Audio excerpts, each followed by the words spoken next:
Energy and পাওয়ারের second ক্লাসের আমরা ক্ষমতার একক নিয়ে আলোচনা করব বলেছিলাম। তো দেখো, ক্ষমতার যে এককটা আগের দিন বলেছিলাম সেটা হর্স পাওয়ার। তো দেখো, হর্স পাওয়ার জিনিসটা কি? এক হর্স পাওয়ার মানে 550 foot pound per second. Foot বুঝতে পারছো দূরত্বের একক, পাউন্ড ভরের একক, এফপিএস পদ্ধতিতে।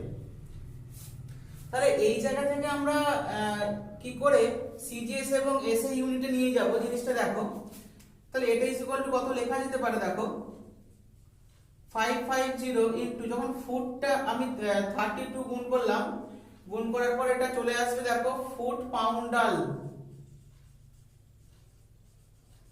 পার সেকেন্ড হয়েছে। এইবার আমি ফুটটাকে সেমিতে কনভার্ট করব, একই রকম ভাবে পাউন্ডালটাকে ডাইনে কনভার্ট করব। দেখো বলের একক তো, খেয়াল করো।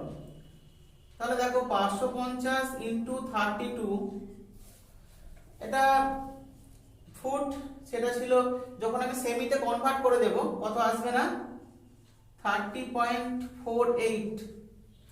একই রকম ভাবে আমি পাউন্ডালটাকে ডাইনে কনভার্ট করছি। দেখো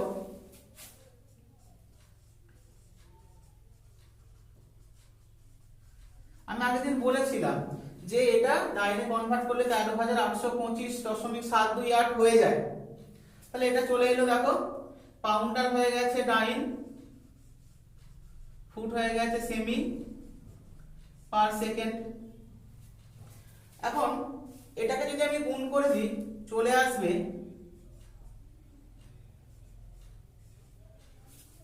746 10⁻⁷ আর্ক পার সেকেন্ড। ঠিক আছে, তাহলে দেখো 746, আমি যদি এটাকে এসআই তে নিয়ে চলে যাই একবারে জুল পার সেকেন্ড, এটা কি বলা হয়েছে ওয়াট। তাহলে দেখো 1 horse power is equal to 746 watt. এবার একই রকম ভাবে যদি আমরা হর্স পাওয়ার এবং কিলোওয়াটের মধ্যে রিলেশন সেটআপ করতে চাই, দেখো খুব সিম্পল, 1 কিলোওয়াট মানে জানো 1000 ওয়াট। তাহলে দেখো যদি আমি এটা হর্স পাওয়ারে নিয়ে চলে যাই তাহলে কি দাঁড়াবে, 1 kilowatt is equal two 1000/746 is equal two 1.34 horse power. ঠিক আছে, তাহলে দেখো হর্স পাওয়ারের সঙ্গে ওয়াটের রিলেশন এবং হর্স কিলোওয়াটের সঙ্গে হর্স পাওয়ারের রিলেশন, এই রিলেশনগুলো কিন্তু নিউমেরিক্যাল প্রবলেম করার সময় কাজে লাগে। এই রিলেশনগুলো তোমরা একটু খেয়াল করবে। ঠিক আছে, এবারে আমরা শক্তি জিনিসটা কি সেটা দেখব। দেখো এনার্জি,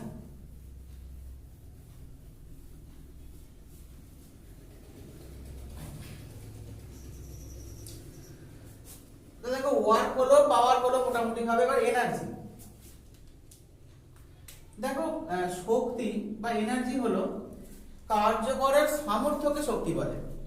এখন শক্তি অনেক রকমের হতে পারে, যেমন ধরো যান্ত্রিক শক্তি, তাপ শক্তি, তড়িৎ শক্তি, রাসায়নিক শক্তি, পারমাণবিক শক্তি, বিভিন্ন ধরনের কিন্তু শক্তি হতে পারে। তো আমাদের এই জায়গায় আমরা শুধুমাত্র যান্ত্রিক শক্তি নিয়ে আলোচনা করব। তাহলে দেখো যান্ত্রিক শক্তি,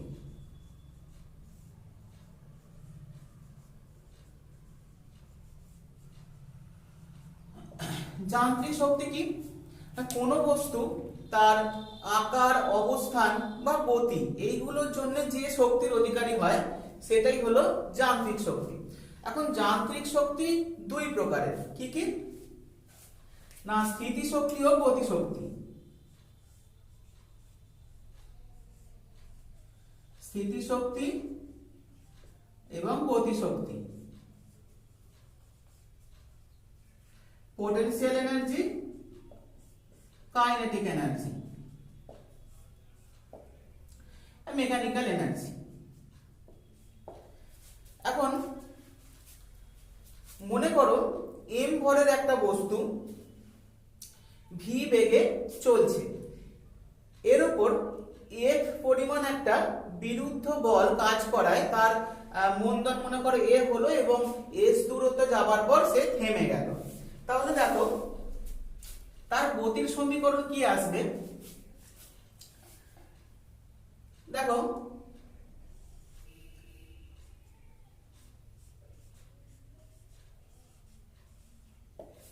খেয়াল করো বস্তুটা যেহেতু থেমে গেছে তাহলে তার অন্তিম বেগ 0, প্রাথমিক বেগ বললাম v এবং মন্দন বলেছি a, মন্দন বলে মাইনাস, s দূরত্বে যাওয়ার পর থেমে গেছে।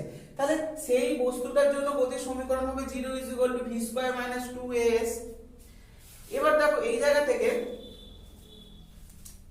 কি পাচ্ছি, 2as = v²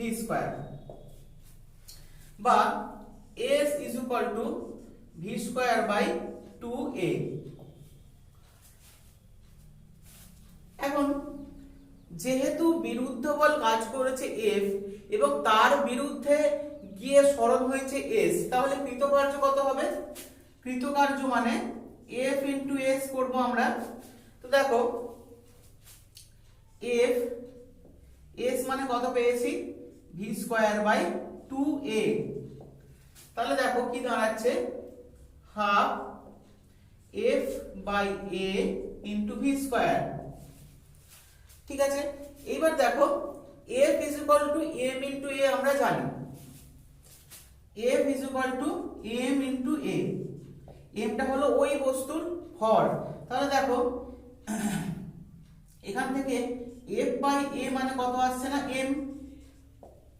তাহলে দেখো এইটা ওখানে পুট করলে কি আসছে বলো তো, কৃতকার্য = হাফ m v²। এবার দেখো যে কৃতকার্যটা হয়েছে সেইটা কেন হয়েছে বলতো, ওই কৃতকার্যটা মানে আমাদের যে গতিশক্তি ছিল সেই গতিশক্তি ওই কৃতকার্যটা করেছে, অর্থাৎ গতিশক্তি ছিল বলে ওই এক বলের বিরুদ্ধে গিয়ে সেই কৃতকার্যটা করতে পেরেছে। কাজে এইখানে গতিশক্তির মান হলো কত, হাফ m v²। এটা হলো EK, কাইনেটিক এনার্জি বা গতিশক্তি। ঠিক আছে, এইবার তোমরা এই যে গতিশক্তি পেলাম এই জায়গা থেকে দু একটা রিলেশন আমরা একটু দেখবো। দেখো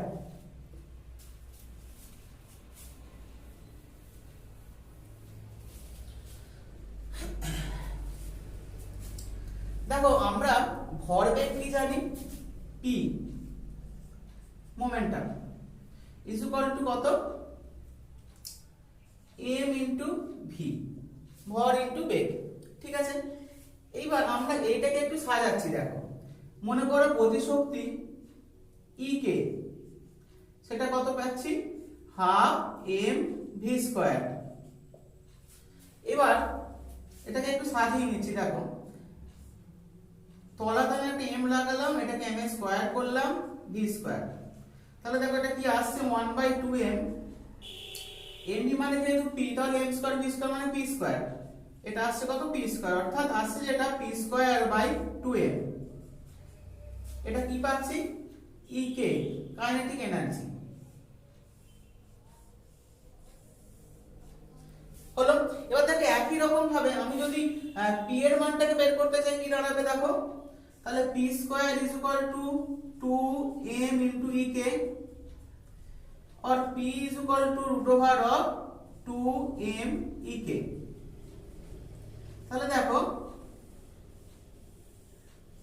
মোমেন্টামের সঙ্গে কাইনেটিক এনার্জির একটা রিলেশন পাচ্ছি আমরা, আর এখানে কাইনেটিক এনার্জির সাথে মোমেন্টামের দু রকম ভাবে আমরা দুটো রিলেশন এই জায়গা থেকেই পাচ্ছি।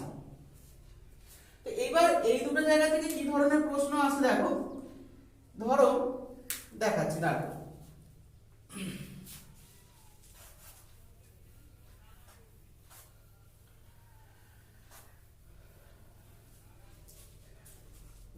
হয়তো বলে দিল যে একটি হালকা বস্তু এবং একটি ভারী বস্তু তাদের গতিশক্তি সমান, তাহলে কার ভরবেগ বেশি।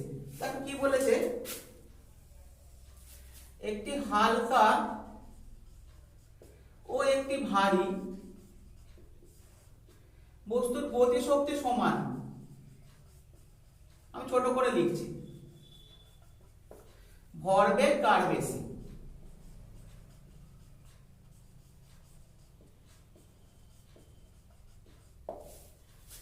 ঠিক আছে, তো দেখো আমরা এই জায়গা থেকে কিন্তু এই রিলেশন থেকে আমরা বের করে নিতে পারবো এটা বা এটা, যে কোনো একটাকে কাজে লাগাবো।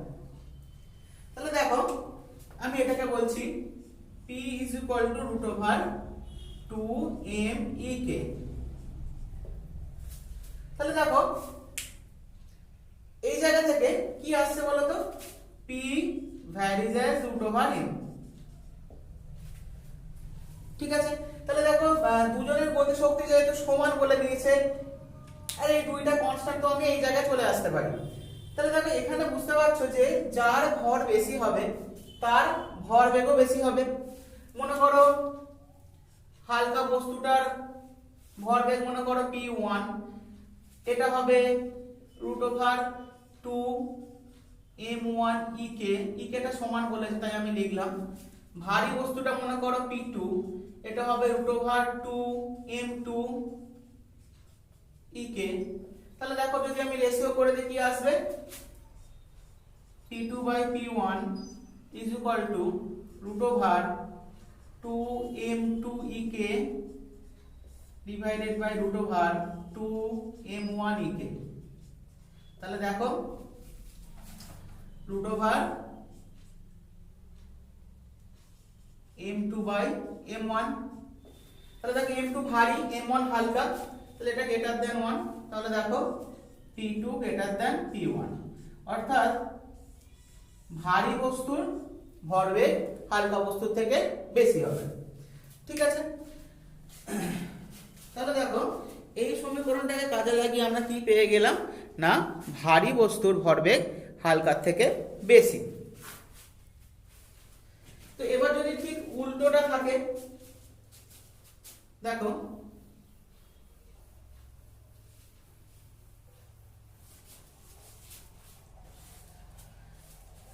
বলে দিল যে একটি হালকা ও ভারী বস্তুর ভরবেগ সমান,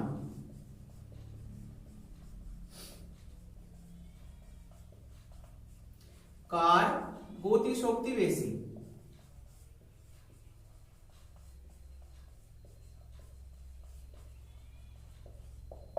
তো দেখো এটা কি করে করা যেতে পারে, একই জিনিস। দেখো আমি এই ফর্মুলাটা ফেলছি, EK = P²/2m। তোমরা একটা মনে রাখতে পারো, এখান থেকে এটা চলে আসবে, বা আলাদা করে মনে রাখতে পারো, অসুবিধা নেই। এবার কি বলেছে দেখো, দুজনের ভরবেগটা সমান, তাহলে বুঝতেই পারছো গতিশক্তি EK ভ্যারিজ অ্যাজ 1/m। তাহলে যার গতিশক্তি বেশি হবে তার না যার ভরটা কম থাকবে, একদম ব্যস্তানুপাতিক সম্পর্ক। তাহলে একই রকম ভাবে যদি আমি অঙ্কটা করি কি দাঁড়াবে দেখো, মনে করো হালকা বস্তুটার ভর মনে করো m1 এবং গতিশক্তি মনে করো E1, আমি E1 বলে দিলাম একবারে। ভারী বস্তুটার ভর মনে করো m2 আর গতিশক্তি মনে করো E2। তাহলে দেখো এই সমীকরণ থেকে কি আসবে, E1 = P²/2m1 আর E2 = P²/2m2। তাহলে E1 টা এটা হালকা বস্তুর জন্য বলেছি, E2 টা আমি ভারী বস্তুর জন্য বলেছি। তাহলে দেখো একই রকম ভাবে যদি অনুপাত করে দিই, E2/E1 কি আসবে,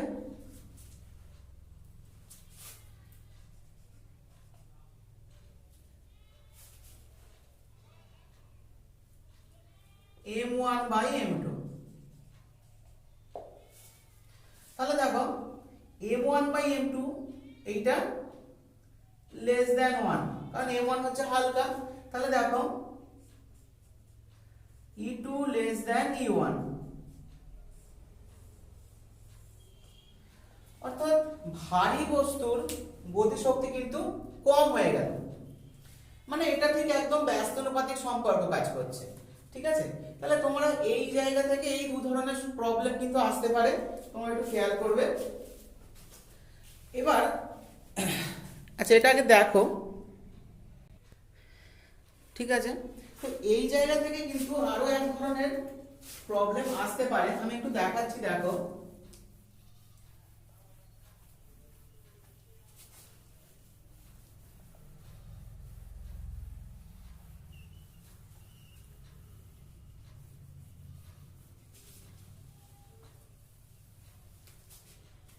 প্রবলেমটা দেখো এরকম, একটি বস্তুর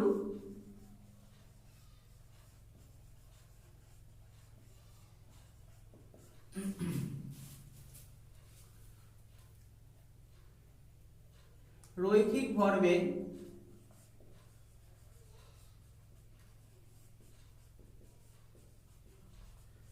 10% বৃদ্ধি পেলে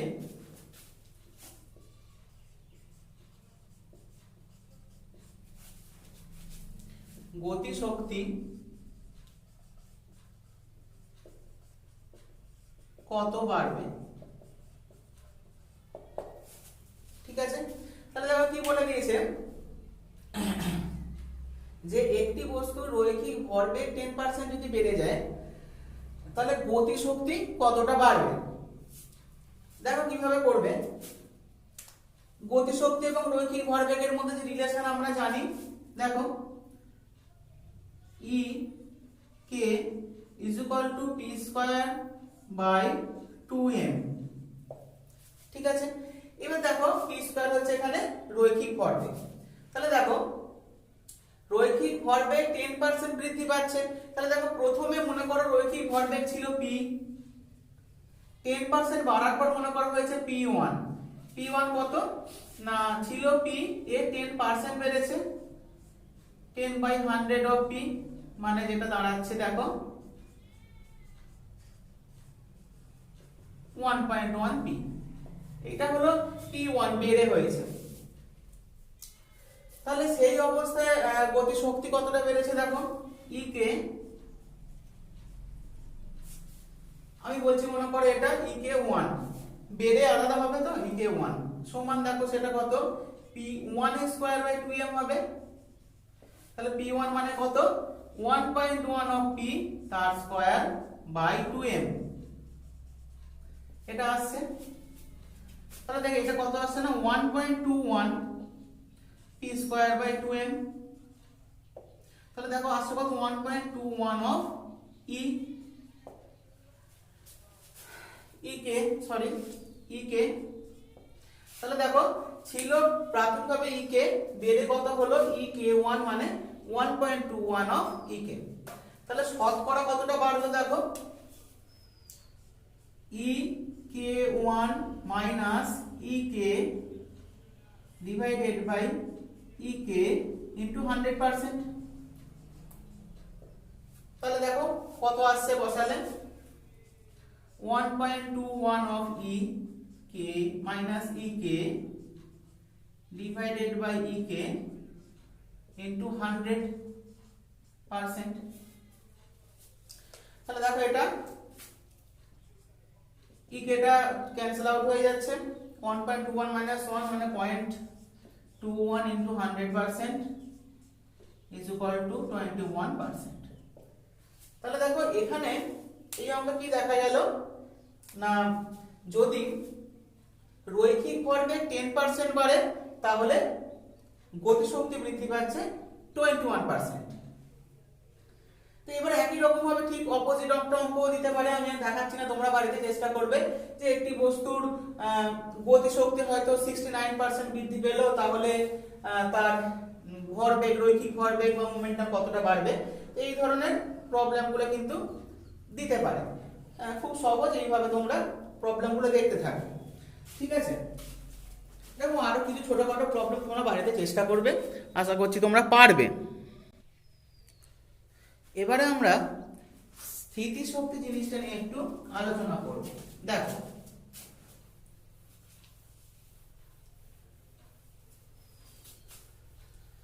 এতক্ষণ আমরা গতিশক্তি নিয়ে আলোচনা করলাম, এবার আমরা একটু স্থিতিশক্তি নিয়ে আলোচনা করব। দেখো, স্থিতিশক্তি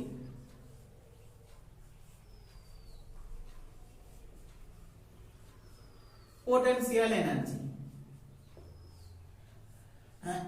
কোন বস্তু তার অবস্থান বা আকৃতির জন্য যে শক্তির অধিকারী হয়। মনে করো আমি এই পেনটাকে এরকম একটা হাইটে ধরে আছে, ভূপৃষ্ঠ থেকে তার নির্দিষ্ট একটা হাইট আছে। এবার পেনটাকে যদি আমি ছেড়ে দিই তাহলে সে ভূপৃষ্ঠের দিকে ছুটে যাবে এবং একটা গতিশক্তি নিয়ে সেই ভূপৃষ্ঠে সে আঘাত করবে। অর্থাৎ আমি একে যখন তুলে রেখেছি একটা উচ্চতায়, সে একটা এর মধ্যে অটোমেটিক একটা শক্তি সঞ্চয় করে রেখে দিয়েছে, যেটা হলো স্থিতিশক্তি। এখন এটাকে বলা হবে অভিকর্ষীয় স্থিতিশক্তি, কারণ অভিকর্ষজ বলের বিরুদ্ধে আমি পেনটাকে খানিক দূর তুলে রেখেছি। এবার দেখো, এই যে স্থিতিশক্তি, মনে করো আমি যদি পেনটার ভর মনে করো m হয়, তাহলে ওজন হবে mg। এইটাই কিন্তু তার নিচের দিকে ক্রিয়াশীল বল ওজন। এর বিরুদ্ধে মনে করো আমি এই উচ্চতা তুলেছি, তাহলে ইনটু হাইট এই যদি করি, তাহলে দেখো এটা বল ইনটু সরণ মানে কৃতকার্য পেলাম, যে কৃতকার্যটাই কিন্তু আমাদের স্থিতিশক্তি রূপে সঞ্চিত আছে, অভিকর্ষীয় স্থিতিশক্তি। তাহলে দেখো, স্থিতিশক্তির রাশিমালা আমি বলতে পারি এটা EP potential energy is equal two mgh। এবারে ধরো যে নির্দেশ স্তর সাপেক্ষে স্থিতিশক্তিকে আমাদের এই হাইটটাকে মেজার করছি, সেই হিসাবে কিন্তু স্থিতিশক্তি পজিটিভ বা নেগেটিভ হতে পারে, নির্দেশ স্তরের উপর কিন্তু সেটা নির্ভর করবে। এখন এই যে স্থিতিশক্তি পেলাম, এটা তো অভিকর্ষীয় স্থিতিশক্তি পেলাম। এবার মনে করো স্থিতিস্থাপক স্থিতিশক্তি পাওয়া যেতে পারে, যেমন মনে করো আমি কিছু একটা স্প্রিং কে বা ধরো একটা গার্ডারকে আমি যদি টেনে বাড়িয়ে রাখি, সে কিন্তু তার মধ্যে একটা স্থিতিশক্তি সঞ্চিত হচ্ছে। যখন আমি তাকে ছেড়ে দেবো, সে হঠাৎ করে সংকুচিত হতে চাইবে। বা উল্টোটা হতে পারে, মনে করো একটা বস্তুকে আমি প্রচন্ড রকম ভাবে চাপ দিয়ে রেখেছি, সে কিন্তু আগের অবস্থায় ফিরে আসতে চাইছে, তার মধ্যে তখন কিন্তু একটা স্থিতিশক্তি সঞ্চিত হয়ে রয়েছে। মনে করো দুটো আধানকে, মনে করো একই পরিমাণ একই চার্জে দুটো আধান, দুটোই মনে করো ধনাত্মক, আমি যদি খুব কাছাকাছি চেপে রাখি, তাদের মধ্যে একটা স্থিতিশক্তি থাকবে, যেটা আমি যখন ছেড়ে দেবো তখন কিন্তু বিকর্ষণের ফলে দূরে চলে যাবে। এইরকম অনেক রকমের স্থিতিশক্তি হতে পারে, ওটা যদিও তারিখিক বিষয় হয়ে গেল। যাই হোক, আমরা এখানে একটু স্প্রিং এর বিষয়টা আলোচনা করব। মনে করো একটি স্প্রিংকে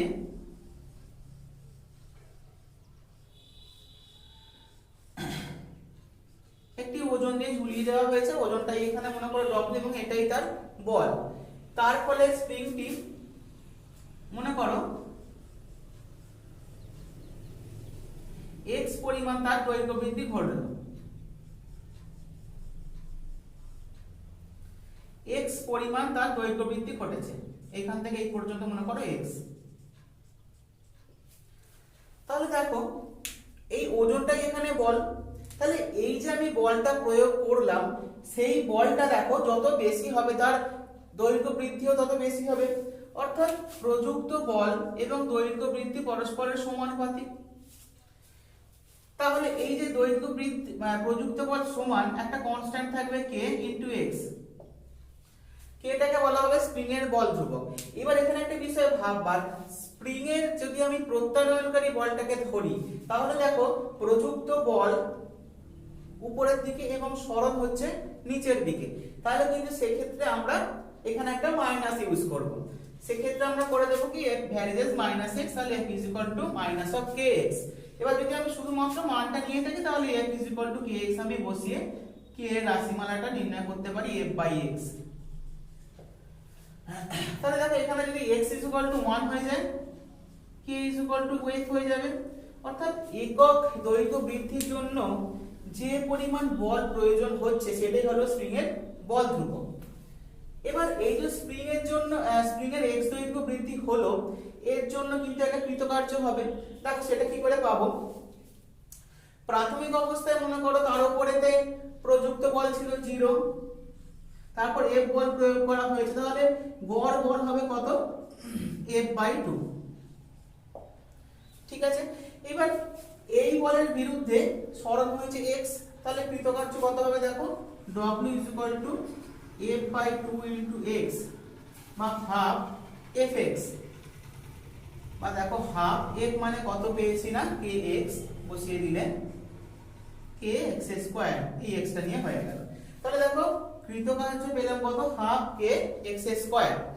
এবারে যদি আমি এটা একটা পরিবর্তনশীল বলের জন্য বা সমাকলনের সাহায্যে দেখি তাহলে কি হবে দেখো,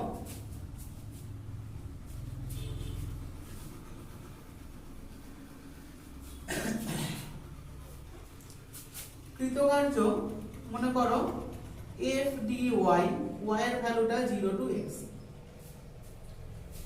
ঠিক আছে। তাহলে 0 to x, f মানে কি x এর মধ্যে আমি বসাবো ky বসাবো dy, এখানে আমি সরণটা এই অংশটা ক্ষুদ্র সরণ আমি dy ধরেছি। তাহলে এটা যেহেতু কনস্ট্যান্ট বেরিয়ে এসে দাঁড়াবে যেটা 0 to x y dy, এটার মানটা দেখো আসবে y²/2, ইন্টিগ্রেশন করে দিলে এটা রয়ে গেছে, লিমিটটা বসাচ্ছি 0 to x, তাহলে দেখো এটাও এখান থেকেও পাচ্ছি হাফ kx², অর্থাৎ স্প্রিং এর দৈর্ঘ্য বৃদ্ধির জন্য কৃতকার্য হাফ kx² আমরা এভাবেও পেয়ে যাচ্ছি, ঠিক আছে। তো এইরকম স্প্রিং এর যে স্থিতিস্থাপক স্থিতিশক্তি তার থিওরিটিক্যাল যে জায়গাগুলো ছিল আমি আলোচনা করলাম। এবারে এই নিয়ে কিছু প্রবলেম আছে, নিউমেরিক্যাল প্রবলেম বা এরকমই কিছু আরো কিছু ডেরিভেশন আমরা থাকবে যেগুলো আমরা আগামী দিনে আলোচনা করব। তো আজকে এই পর্যন্তই, ভালো থেকো।